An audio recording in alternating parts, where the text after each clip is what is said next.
ناظرین السلام علیکم ورحمۃ اللہ وبرکاتہ۔ آئیے دن بھر کی تمام بڑی خبروں پر نظر ڈالتے ہیں۔ کانگریس پارٹی کے سینئر رہنما اور رکن پارلیمنٹ راجیو شکلا نے اپنے کانپور دورے کے دوران میڈیا سے بات کرتے ہوئے کہا کہ عوام بڑی تعداد میں بھارت جوڑو یاترا میں شامل ہو رہے ہیں اور اس کی کامیابی و مقبولیت سے دیگر سیاسی جماعتیں خوف زدہ ہیں۔ مہاراشٹر کی قانون ساز اسمبلی نے منگل کو متفقہ طور پر کرناٹک کے مراٹھی مخالف موقف کی مذمت کرتے ہوئے ایک قرارداد منظور کر لی اور اعلان کیا کہ مہاراشٹر حکومت بیلگاوی، منیپانی، کاروار اور بیدر سمیت 865 گاؤں کی ایک ایک انچ زمین کو مہاراشٹر شامل کرنے کے لیے پوری قوت کے ساتھ سپریم کورٹ میں قانونی لڑائی لڑے گی۔ سال 2023 کا آغاز ہونے والا ہے، لیکن ابھی تک مشن حج 2023 کے لیے حج پالیسی کا اعلان نہیں کیا گیا۔ تاہم دلچسپ بات یہ ہے کہ حج کمیٹی آف انڈیا کے چیئرمین نے سفر حج کے لیے درخواست جمع کرانے کی تاریخ کا اعلان کر دیا۔ دہلی ہائی کورٹ نے وکیل محمود پراچا کے دفتر پر چھاپہ مارنے کے لیے جاری کیے گئے سرچ وارنٹ پر روک لگاتے ہوئے پولیس کی سرزنش کی۔ محمود پراچا نے اپنی درخواست میں کہا کہ دہلی پولیس ان کے کمپیوٹر سے کچھ دستاویزات مانگ رہی ہے، جبکہ پولیس ایسے ہی ایک وارنٹ کے دوران پہلے ہی وہ دستاویزات ضبط کر چکی۔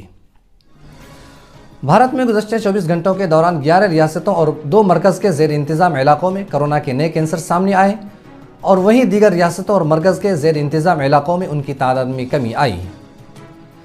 ایران میں حجاب کو لے کر گزشتہ کئی مہینوں سے تنازع شروع ہے۔ ایران کے مشرقی صوبے کے جنوبی خراسان میں حجاب نہ پہننے والی خواتین کو اب خدمات میں شرکت کی اجازت نہیں۔ صوبائی ڈپٹی گورنر سید محمد رضا طالبی نے پیر کو یہ اطلاع دی۔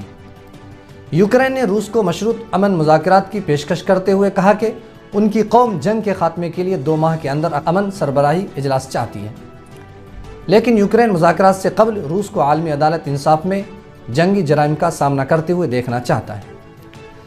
امریکہ میں شدید سردی اور برفانی طوفانی کی وجہ سے اب تک 50 لوگوں کی موت واقع ہو چکی ہے۔ صدر جو بائیڈن نے شدید برفانی طوفان سے سب سے زیادہ متاثر ریاست نیو یارک میں ہنگامی حالات کا اعلان کر دیا ہے۔